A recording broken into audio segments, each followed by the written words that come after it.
Selamat berjumpa dalam Suara Pertobatan. Firman Tuhan hari ini disampaikan oleh Bapak Pendeta Remedi Prangin Angin MD. Selamat mendengarkan.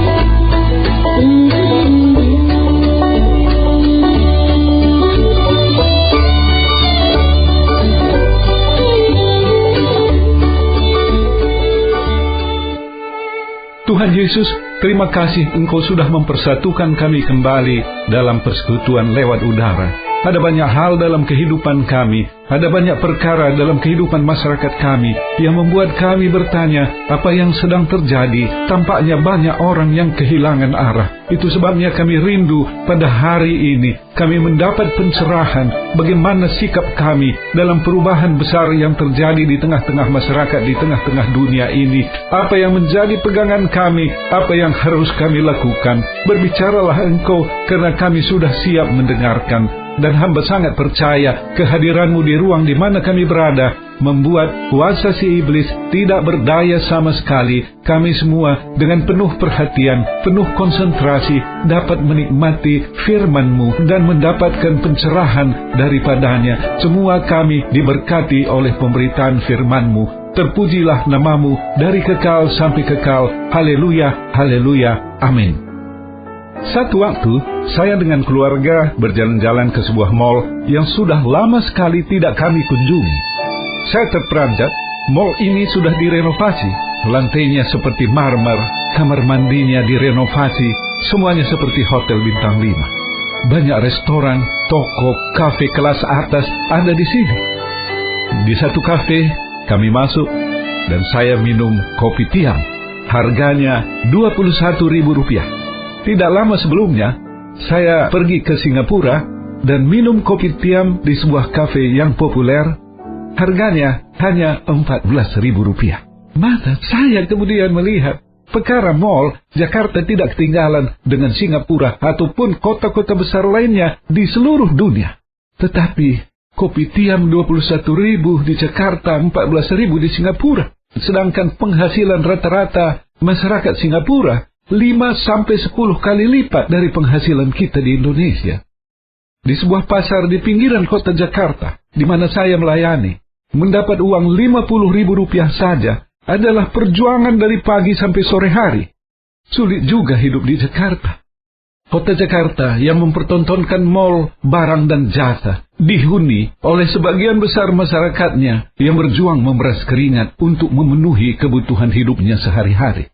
Kehidupan di kota-kota besar yang semakin materialistik, yang semakin menekankan hidup kebendaan, mungkin membuat kita merasa terpinggirkan. Mungkin kita merasa seperti dibiarkan sebagai anak yatim piatu, tidak punya daya, tidak punya kekuatan menghadapi kehidupan. Dalam keadaan seperti ini, saya merasa perlu kita merenungkan bersama bahwa di dalam Tuhan ada pengharapan. Walaupun keadaan di sekeliling kita terasa begitu menekan, ada banyak hal yang kita pergumulkan. Di dalam Tuhan selalu ada jalan keluar.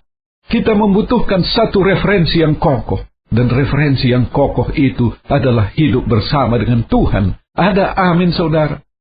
Mari kita baca firman Tuhan dari Roma 8 ayat 24 sampai dengan 28. Roma 8 ayat 24 sampai dengan 28. Sebab kita diselamatkan dalam pengharapan. Tetapi pengharapan yang dilihat bukan pengharapan lagi. Sebab bagaimana orang masih mengharapkan apa yang dilihatnya. Tetapi, jika kita mengharapkan apa yang tidak kita lihat, kita menantikannya dengan tekun. Demikian juga, Roh membantu kita dalam kelemahan kita. Sebab kita tidak tahu bagaimana sebenarnya harus berdoa. Tetapi, Roh sendiri berdoa untuk kita kepada Allah dengan keluhan-keluhan yang tidak terucapkan. Dan Allah yang menyelidiki hati nurani mengetahui maksud Roh itu, yaitu bahwa Ia, sesuai dengan kehendak Allah, berdoa untuk orang-orang kudus. Kita tahu sekarang bahwa Allah turut bekerja dalam segala sesuatu untuk mendatangkan kebaikan bagi mereka yang mengasihi Dia, yaitu bagi mereka yang terpanggil sesuai dengan rencana Allah.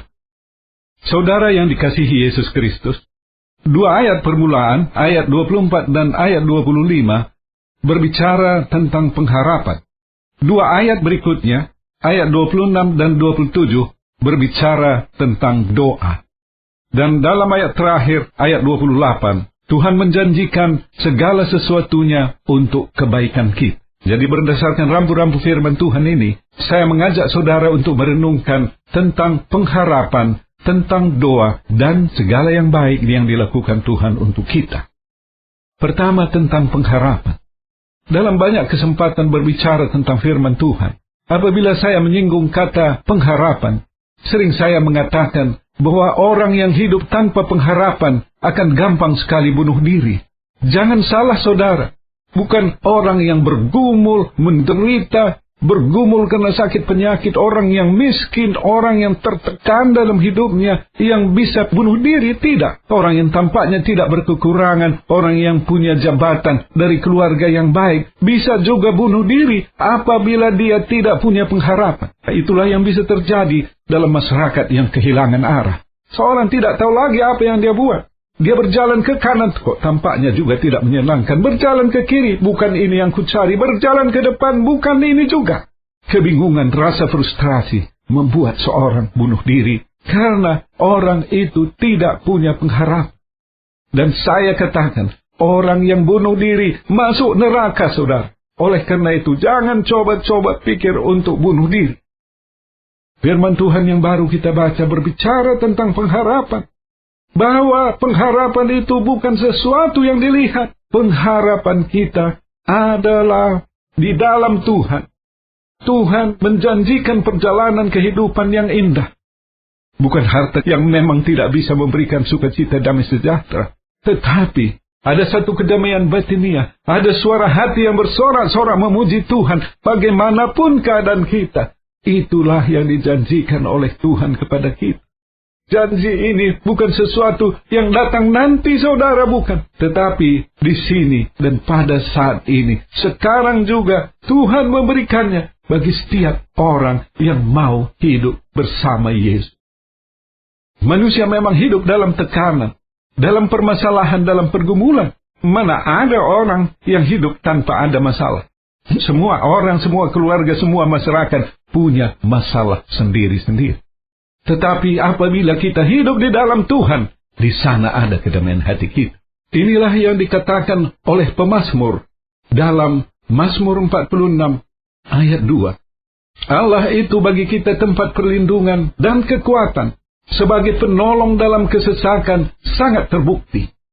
Inilah janji Tuhan yang kita bisa berharap padanya, saudara. Allah tempat perlindungan kita dari segala masalah, pergumulan, dari kekacauan, dari kebingungan, dari rasa frustrasi, apapun juga. Allah tempat perlindungan, dan Dia juga sumber kekuatan kita. Bersama Tuhan kita mendapatkan kekuatan baru untuk hidup dalam situasi yang bagaimanapun. Walaupun angin ribut terjadi di dalam kehidupan kita, walaupun masalah demi masalah kita hadapi, tetapi Tuhan memberikan kita kekuatan. Pemazmur mengatakan, Tuhan adalah penolong kita pada masa kesesakan kita. Dunia boleh berguncang, gunung boleh terlempar dari tempatnya, kekacauan boleh terjadi di tengah masyarakat, tetapi Tuhan menjanjikan perlindungan. Tuhan menjanjikan kekuatan bagi kita. Inilah pegangan kita dalam kehidupan bermasyarakat dan berkeluarga.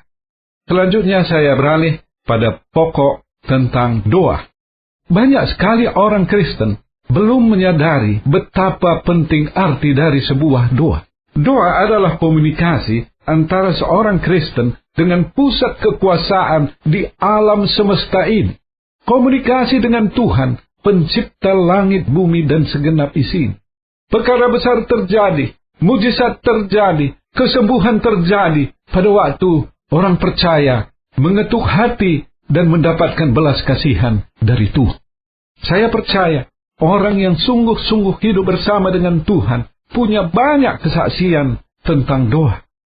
Saya sendiri dengan istri berdoa di pagi hari sekitar 1 jam. Kami berdoa tentang pelayanan, tentang keluarga, saudara, teman, jemaat yang sakit, yang memiliki pergumulan, dan lain sebagainya. Kalau saya hitung-hitung, sebagian besar doa itu sudah terjawab. Ada beberapa bagian doa lain yang terus kami doakan. Ada juga yang membutuhkan waktu yang lama bagi jawaban. Saya teringat akan seorang hamba Tuhan, namanya George Muller. Dia adalah pendiri panti asuhan untuk yatim piatu di kota Britain, Inggris pada masa lalu. Dia mendirikan panti ini dengan uang Rp10.000 plus doa. Ada sesuatu yang istimewa tentang beliau. George Muller tidak pernah meminta uang, meminta dana untuk kelangsungan panti asuhan itu. Tidak seperti sekarang, di mana dalam kasus seperti itu, orang suka bikin proposal dan minta sumbangan dari donatur. Tetapi yang dilakukannya adalah berdoa pada lututnya. Dia adalah seorang pendoa yang luar biasa. Dan dia mencatat doa-doa yang disampaikannya dan jawaban dari Tuhan. Ada ribuan doa yang sudah dijawab oleh Tuhan. Pada satu kali, panti asuhannya tidak lagi memiliki bahan makanan dan susu bagi anak-anak. Apa yang dilakukannya? Ia kembali berlutut dan minta pertolongan dari Tuhan.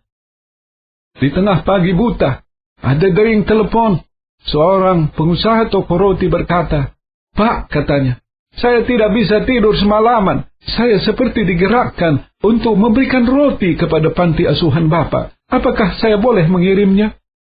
Tentu saja, George Muller mengatakan, "Silahkan, kami akan terima dengan senang hati."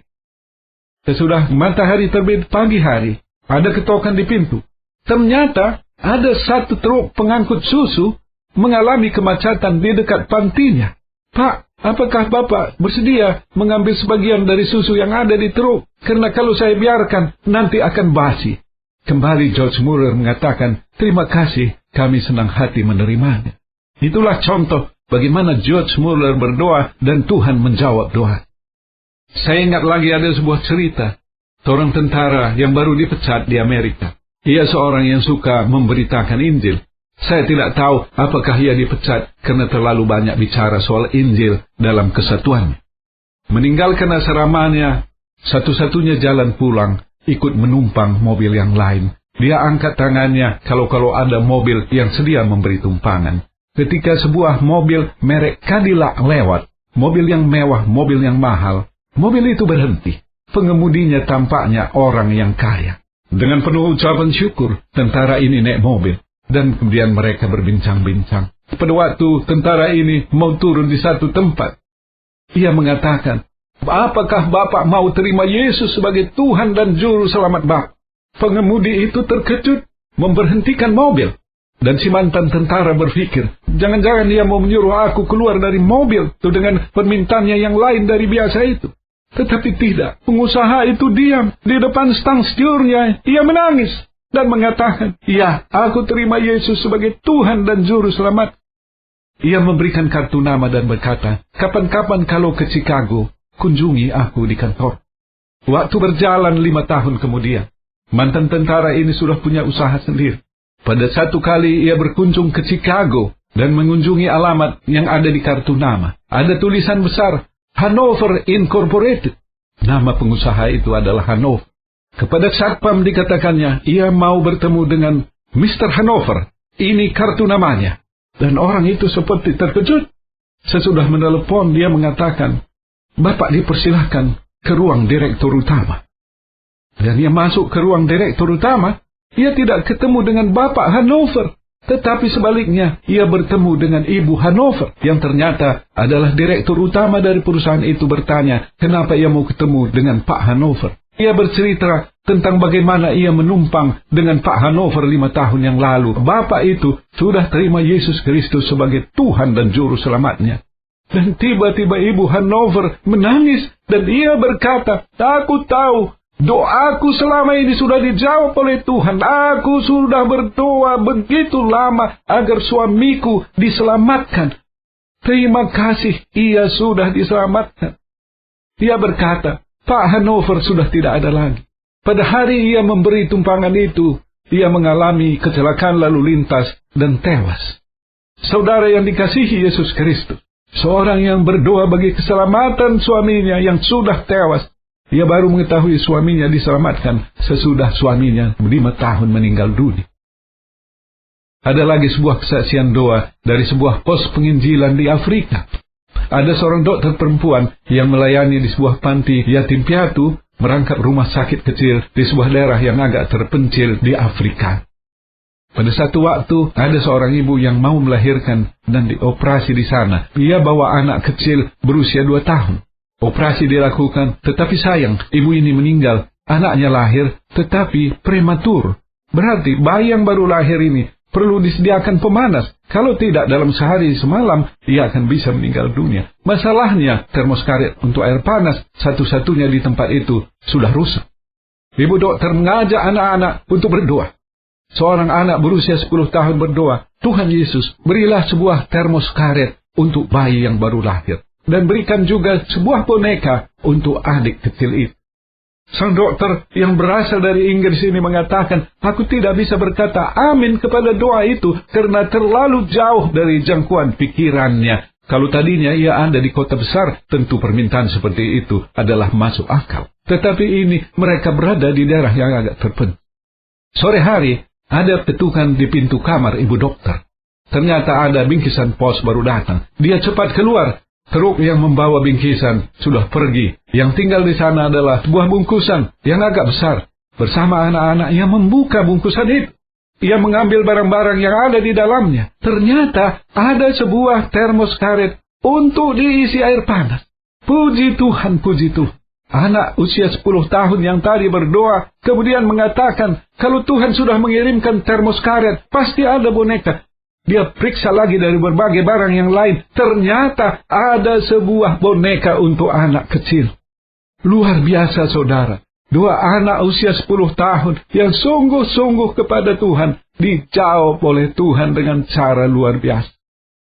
Pengalaman-pengalaman doa ini kiranya menambah semangat kita untuk berdoa. Sehingga pada gilirannya kita juga bisa menyaksikan bagaimana doa kita dijawab oleh Tuhan dengan cara luar biasa. Saya percaya banyak pendengar siaran ini punya pengalaman khusus tentang doa. Bagikanlah itu pada saudara-saudara yang lain. Karena pada waktu ini kita sangat membutuhkan kekuatan doa. Apapun masalah yang kita hadapi di sini, jangan lupa Tuhan Yesus ada bersama dengan kita. Ia bersedia menjawab doa kita. Apapun masalah kita, apakah masalah sakit penyakit, apakah masalah usaha dan pekerjaan, apakah masalah hidup berkeluarga, masalah teman hidup, dan lain-lain sebagainya. Baik, mari kita beralih ke pokok terakhir. Dalam segala hal, Tuhan melakukannya untuk kebaikan kita. Roma 8 ayat 28 saya bacakan sekali lagi. Kita tahu sekarang bahwa Allah turut bekerja dalam segala sesuatu untuk mendatangkan kebaikan bagi mereka yang mengasihi Dia, yaitu bagi mereka yang terpanggil sesuai dengan rencana Allah. Apapun yang kita alami sebagai anak Tuhan, semuanya itu dirangkai oleh Tuhan untuk kebaikan kita. Tidak ada perkataan sial, tidak ada perkataan gagal bagi orang yang sudah percaya. Kalau satu waktu saudara merasa gagal dalam pekerjaan atau usaha, saya senang dengan sebuah ungkapan bahwa kegagalan itu sebenarnya adalah keberhasilan yang tertunda. Amin, saudara. Sebentar lagi ada waktunya. Lewat kegagalan itu Tuhan sedang mempersiapkan keberhasilan. Saya ingat cerita tentang pengalaman Presiden Abraham Lincoln dari Amerika Serikat. Ia sebenarnya orang yang mengalami kegagalan demi kegagalan. Gagal dalam rumah tangga, gagal dalam usaha. Tampaknya apapun yang dilakukannya itu selalu tidak berhasil. Sampai dengan pada akhirnya ia terpilih sebagai Presiden Amerika Serikat. Saya pernah mendengarkan seorang hamba Tuhan menceritakan kesaksiannya. Sebelumnya ia adalah seorang pengusaha, tetapi ia melakukan segala upaya apapun menurut cara dunia untuk meraih keuntungan. Pada satu waktu ia terlibat dalam satu perkara dan dimasukkan ke dalam penjara. Ia merasa seperti ditinggalkan oleh dunia, oleh keluarga, karena anak-anaknya pun tidak menunjukkan rasa simpati kepadanya. Tetapi puji Tuhan, penjara merubah kehidupannya secara total. Dia menerima Yesus di dalam penjara, dan sesudah keluar dari penjara, ia menjadi hamba Tuhan yang diberkati. Ia melayani dari penjara ke penjara. Saya kenal lagi seorang saudara yang juga seorang pengusaha. Dalam keberhasilan, ia tidak peduli akan perkara rohani. Sampai satu ketika, perusahaannya bangkrut. Bahkan ia masih punya hutang di bank. Keterpurukan hidup ini membuka mata rohaninya, sehingga ia juga menjadi hamba Tuhan. Tidak ada sial, tidak ada kegagalan. Tetapi dalam segala hal, Tuhan melakukannya untuk kebaikan kita. Alangkah indahnya saudara hidup bersama Yesus. Di sana ada pengharapan, di sana ada doa yang dijawab, di sana Tuhan menjadikan segala sesuatu untuk kebaikan kita. Tetapi saya mau katakan, di dalam ayat-ayat firman Tuhan yang tadi kita baca dikatakan dengan jelas, bahwa orang-orang yang menikmati fasilitas itu sudah punya Roh Kudus di dalam hatinya. Inilah dia menjadi kuncinya saudara. Apabila saudara pada saat ini merasa belum didiami oleh Roh Kudus, ini adalah satu kesempatan yang indah. Semua kita berhak untuk menerima anugerah Roh Kudus. Tetapi apa yang perlu kita lakukan saudara? Bertobat di dalam Yesus Kristus. Kita sungguh-sungguh menyesali akan dosa-dosa perbuatan kita yang sesat selama ini. Tuhan akan berbelas kasihan dan Ia menganugerahkan Roh-Nya yang kudus tinggal di dalam hati kita. Ketika kita didiami oleh Roh Kudus, maka ada satu pengalaman rohani yang baru. Kita melihat dunia ini dengan satu kacamata baru, kacamata rohani. Di tengah-tengah pergumulan, keadaan, tekanan hidup dan lain sebagainya yang kita hadapi pada masa kini, saudara merasakan ada satu kelegaan. Itu adalah satu tanda bahwa Tuhan bekerja dalam hidup saudara. Percayalah, pergumulan lepas pergumulan, masalah lepas masalah, Tuhan sediakan jalan keluarnya. Ada amin saudara. Tuhan Yesus memberkati saudara dengan limpahnya. Bagi saudara yang dijamah oleh Roh Kudus, saudara merasakan ada kebenaran firman Tuhan yang tertanam di dalam hati saudara, mengingatkan saudara akan dosa-dosa saudara selama ini, jalan tersesat selama ini. Ikuti saya mengucapkan sebuah doa sederhana. Tuhan Yesus, terima kasih akan firman-Mu. Terima kasih akan lawatan Roh-Mu yang kudus, yang mengingatkan hamba akan dosa-dosa hamba jalan tersesat selama ini. Aku sungguh menyesali kehidupan lama. Ampuni aku, pimpin hidupku dalam perjalanan hidup ke depan ini. Terima kasih. Haleluya, haleluya, amin. Bagi saudara yang memiliki akar pahit luka jiwa, ada trauma masa lalu, ada rasa benci yang amat sangat, dendam yang mendalam kepada seseorang atau beberapa orang dalam hidup saudara, yang setiap kali saudara mengingat mereka, saudara kehilangan damai sejahtera. Saya akan berdoa untuk saudara. Tuhan Yesus lawat saudara-saudara kami yang memiliki akar pahit luka jiwa dalam batinnya, karena ada orang-orang yang membuat perkara-perkara yang jahat di dalam hidupnya. Tidak ada seorang pun dari kami yang bisa cabut akar pahit, tetapi Yesus Engkau sanggup. Tolong Tuhan, belas kasihan-Mu kami harapkan, agar saudara-saudara kami diberikan kekuatan untuk mengampuni. Dengan demikian, damai sejahtera dan sukacita kembali timbul dalam hatinya. Bagi saudara-saudara yang hidup di kota besar, saya berdoa bagi saudara, tolong semua kami, anak-anak-Mu yang hidup di kota-kota besar yang semakin materialistik. Kami sering menganggap sebagai orang yang terpinggirkan di hutan beton di kota-kota besar. Biarlah firman-Mu pada hari ini mencelikkan mata rohani kami, bahwa Engkau Yesus amat hadir dalam kehidupan kami. Berikan kami makanan, minuman, pakaian yang cukup, apapun kebutuhan kami, dan jauhkan kami sikap mencintai harta dan benda. Biarlah Roh-Mu yang kudus menuntun kami dalam hidup keseharian, dalam pekerjaan, dalam sekolah, dalam kehidupan rumah tangga. Bagi saudara yang sakit, silahkan tumpangkan tangan saudara pada bagian tubuh yang sakit, atau pusatkan hati dan pikiran saudara pada penyakit Anda, apapun bentuk dan manifestasinya. Saya berdoa untuk saudara. Tuhan tolong saudara-saudara yang sedang sakit, yang sedang mendengarkan siaran ini. Sesuai dengan Markus pasal 16, Engkau berfirman bahwa ketika Injil diberitakan, ada mujizat, ada kuasa kesembuhan. Sembuhkan semua saudara-saudara kami.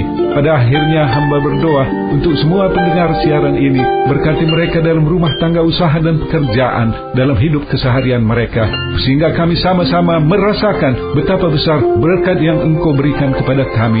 Terpujilah nama-Mu dari kekal sampai kekal. Haleluya, haleluya, amin.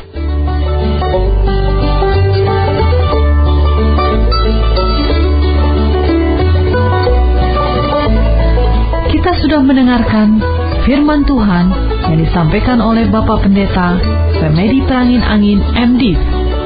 Pendengar dapat mengirimkan pokok-pokok doa kepada Suara Pertobatan, alamat email suarapertobatan@gmail.com, suarapertobatan@gmail.com, SMS atau telepon di pesawat 021 7005 8400, 021 7005 8400.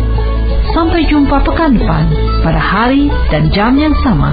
Tuhan Yesus memberkati.